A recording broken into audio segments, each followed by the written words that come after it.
तो इस प्रकार श्रुति रूपा, सिद्ध रूपा, साधन सिद्धा, दैत्य कन्या और मत्स्य कन्या, इस प्रकार से अनेक लाखों की संख्या में गोपियां वहां ब्रजमंडल में निवास कर रही है और सभी भगवान को रास में दर्शन करना चाहती है, भगवान के साथ में भ्रमण करना चाहती है।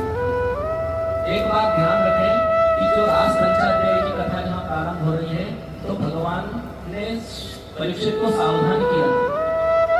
सावधान इसलिए किया है कि जब रास पंचाध्याय का प्रारंभ होगा तो यहाँ पर सामान्य बुद्धि जो है वो सामान्य जीवों का मस्तिष्क काम नहीं करेगा और जब उसको जीव और मानसिक मनुष्य सांसारिक रूप में देखेंगे तो वहां पर प्रश्न और उत्तर का खड़ा हो जाएगा कि यह भागवत में जो भगवान कृष्ण ने रास लीला की है, इसी रास को क्या ऐसा भगवान होता है क्या गोपियों के हजारों गोपियों लाखों गोपियों के साथ में रास करने वाला, नृत्य करने वाला क्या रास भगवान है क्या?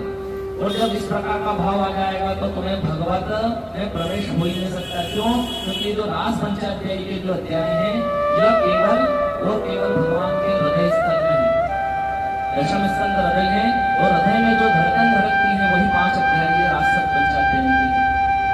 और यदि रास में प्रवेश करना है तो भगवान की इन लीलाओं को बहुत ही सावधानी से सुनना है और सावधानी से सुनने के साथ में हमारे मस्तिष्क को भगवान के चरणों में लगाना है कि मेरी बुद्धि कहीं और ना जाए, केवल आपके चरणों में लगी रहे। सुखदेव मुनि वर्णन करते हैं कि रास सुनने का अधिकारी, रास देखने का अधिकारी नहीं है। हमारे संत कहते हैं कि रास हम है गुलाब। क्या है? गुलाब। और जो भगवान का सत्संग है वो रस है।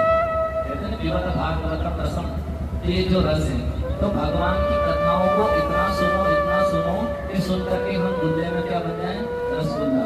और जिस दिन हम रसगुल्ला बन जाए उस दिन भगवान आकर के ठाकुर जी भोग लगा जाएंगे और हमारा रास सफल हो जाएगा। बोले गोपाल कृष्ण भगवान की। तो भगवान सुखदेव मुनि कह रहे हैं कि रास में प्रवेश करने का कौन अधिकारी है? रास में प्रवेश कौन कर सकता है? सबसे पहले तो आपको भागवत सुनना है और भक्त के मुख से सुनना है, किसी अभक्त से नहीं सुनना है। अगर अभक्त से सुनेंगे तो इसमें जो कथाएं लिखी हैं उसको पलट करके कुछ और अर्थ निकाल करके आपको सुना देंगे और कृष्ण के प्रति जो प्रीति होना है वो खत्म हो जाएगा। कई लोग आपको आस्तिक से नास्तिक भी बना सकते हैं, लेकिन भागवत किसके मुख से सुनना है? भक्त के मुख से सुनना है। दूसरे पे कह रहे हैं कि आपको जब भागवत आप सुनेंगे तो आपके अंदर नवधा भक्ति